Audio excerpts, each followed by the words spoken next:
Horas Indonesia, pernah satu komunitas meminta saya menulis semacam riset kecil, kenapa sih banyak komunitas atau etnis Batak.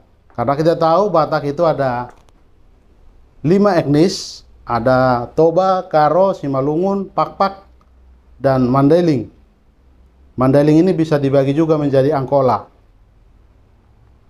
Tetapi sebagian komunitas atau etnis dari Batak itu sudah mengaku berkali-kali sejak berpuluh-puluh tahun lalu sudah biasa ada ungkapan-ungkapan segelintir kelompok yang menyebut dirinya mereka bukan Batak, terutama Karo di Mandailing, belakangan banyak sekarang di Pakpak, komunitas yang tidak semua tentunya menyebut mereka bukan Batak. Mereka deklarasikan mereka bukan Batak. Komunitas yang meminta saya untuk menuliskan bagaimana riset kecil, kenapa segelintir kelompok yang tidak suka lagi disebut Batak. Saya sesungguhnya agak sulit menerima permintaan itu, tetapi sebagai penulis saya terima karena menurut saya sebagai jurnalis yang hari-hari aktif di komunitas Batak dan memang media yang bersegmen Batak, saya menulis itu. Lalu waktu itu ditampilkan hasil dari tulisan itu, beberapa tulisan dicampur dengan tulisan yang lain, tapi tulisan saya tentang kenapa sebagian orang Batak etnis tadi menyebut dirinya mereka bukan Batak, saya temukan ternyata bahwa itu bukan isapan jempol semata. Justru sejak dulu sudah sangat gencar kelompok yang menyebut dirinya bukan Batak. Kenapa mereka menyebut mereka bukan Batak? Saya temukan pertama, alasan pertama itu karena mereka agak risih dengan Toba. Ini harus saya katakan. Toba secara jumlah, di jumlah penduduk dari Batak 5 atau 6 etnis tadi, memang Toba yang lebih dominan secara jumlah. Toba lebih selalu menganggap dirinya adalah sumber dari seluruh etnisitas yang ada di orang Batak. Nanti secara antropologi kita memang sudah terpetakan bahwa Batak itu bukan hanya Toba, termasuk Simalungun, Karo, Pakpak, dan Mandailing itu adalah Batak. Apa yang membuat mereka disebut Batak? Karena banyak persinggungannya. Misalnya filsafat Dalihan Natolu di Mandailing bisa disebut Dalihan Natolu, di Batak Dalihan Natolu, di Pakpak atau di Karo disebut Dalikan Situlu, di Simalungun Tolu Sahudulan. Ini sangat sama, penjelasannya juga sama, berbeda sedikit tapi hampir semua penjelasannya sama. Juga kesamaannya, kenapa mereka disebut Batak, karena ada singgungannya. Misalnya aksara Batak itu hampir semua sama. Toba, baik Simalungun, baik Karo, baik Pakpak, ada kemiripan. Misalnya juga ulos, cara memakainya memang bisa berbeda, tapi ulos itu ornamennya hampir sama. Juga hal lain misalnya yang terutama itu ada tarombo atau struktur marga. Marga-marga di Batak itu, Toba selalu ada bersinggungan dengan Batak lain, di marga lain begitu. Ini dasar secara sosiologi dan antropologi mereka dibedakan atas etnisitas satu suku besar, suku Batak.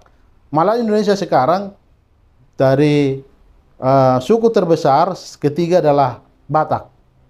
Kembali pada pernyataan kenapa banyak orang Batak tidak lagi suka disebut orang Batak, karena dominasi dari kelompok atau etnis Toba.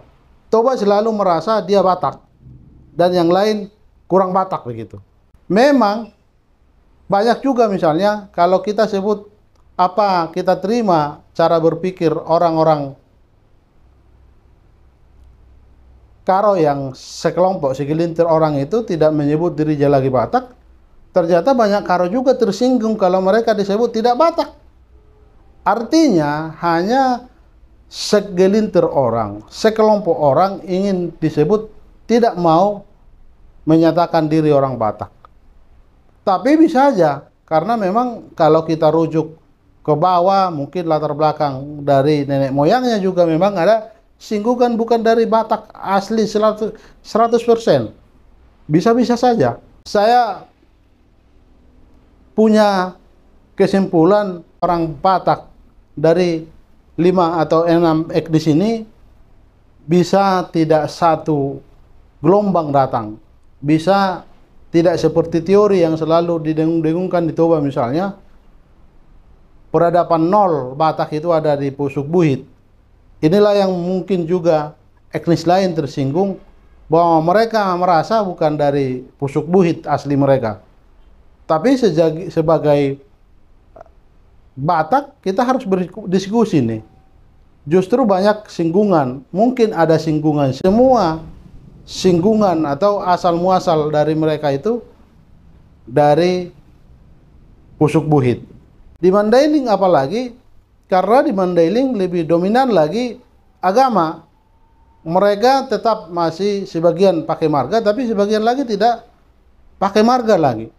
Itu sebabnya di beberapa tahun lalu, di beberapa puluhan tahun lalu, mereka sudah bersepakat ada satu marga misalnya, kalau sudah 13 generasi, mereka menyatakan bisa kawin-mawin. Kalau itu di Toba, itu menjadi aib.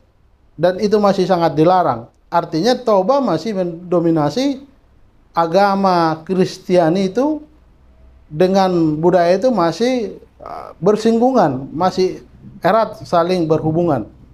Kalau di Mandailing misalnya, agama khususnya Muslim itu sudah sangat dominan. Maka budaya itu tidak lagi terlalu diutamakan, khususnya budaya Batak. Saya kira itu banyak faktor-faktornya, sejarahnya juga mempengaruhi, tetapi bagaimanapun bangsa ini mengakui kita ini Batak. Tentu ingin mempererat hubungan, banyak hal, cara-cara yang terbaik, konsep-konsep untuk menyatukan jiwa Batak itu. Semangat itu pertama dilakukan oleh Jong Batak. Jong Batak itu lahir bukan latar satu etnis saja, justru itu lebih didominasi oleh Batak dari Mandailing, dari selatan.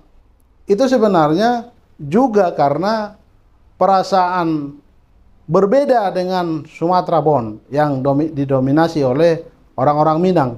Kemudian Jong Batak lahir juga karena perasaan ada satu etnis, ada satu perasaan kesamaan, satu marga, satu budaya dengan etnis-etnis lain di Batak, maka lahirlah Jong Batak di Batavia di tahun 1920-an. Saya kira itu semacam pengantar penjelasan tanggapan saya bagaimana kelompok-kelompok yang menamakan diri bukan Batak. Kita tidak larang apapun, itu keputusan mereka, kemauan mereka, tetapi bagaimanapun tidak bisa ditapikan bahwa orang Batak itu adalah satu, memang berbeda-beda etnisitasnya. Saya kira itu yang bisa kami jelaskan dari Suara Tapian. Horas Indonesia.